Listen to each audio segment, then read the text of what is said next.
இந்த திவ்யதேசத்தை பொறுத்த வரைக்கும் பொதுவாக சொல்லுவா, ஸ்ரீ வைஷ்ணவ சம்பிரதாயத்தில் கோயில், பெருமாள் கோயில், திருமலை மூணும் முக்கியமான க்ஷேத்திரங்களாக கொண்டாடப்படுறது. கோயில் ஸ்ரீரங்கத்தை சொல்கிறோம், பெருமாள் கோயில் வரதராஜ பெருமாளை சொல்கிறோம், திருமலை அப்படின்னு திருவேங்கடமுடியான் திருப்பதியை சொல்கிறோம். ஒவ்வொரு சோழ மண்டலம், சேர மண்டலம், பாண்டிய மண்டலம், தொண்ட மண்டலம், இப்படி ஒவ்வொரு மண்டலங்கள்லையுமே இந்த கோயில், பெருமாள் கோயில், திருமலை அப்படி இருக்குது அப்படின்றத பெரியவா காமிக்கிறா. அதுக்கு நிகரான க்ஷேத்திரங்கள் இருக்குது அப்படின்னு காமிக்கிறா.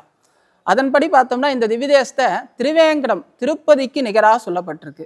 இது ஆழ்வார் பாசுரத்திலிருந்தே குறிப்பு சொல்லப்படுறார். என் கையான் 8 கையோடு இருக்கக்கூடியவர், தின் கைமா வலிமையான யானையோட துயர தீர்த்தவர் அப்படின்னு சுஸ்பஷ்டமாக அஷ்டபுஜ பெருமாளை மங்களாசாசனம் பண்ணிட்டு திருவேங்கடம் அடை நெஞ்சுமே அப்படின்னு சொல்றதுலேருந்து முதலாழ்வார்கள் மண்டி கிடந்தது திருவேங்கடம், அவர்கள் வணங்கக்கூடிய அட்டபயகரத்தான் அப்படின்னு சொல்லும்போது இவர் திருவேங்கடத்துக்கு நிகரான ஸ்தலம் அப்படின்னு சொல்றாரு. இதிலிருந்தே திருப்பதி வெங்கடாச்சலபதி கிட்ட என்னெல்லாம் பிரார்த்தனை வைக்கிறோமோ அது எல்லா பிரார்த்தனையும் இவரிடத்துலையும் வைக்கலாம்.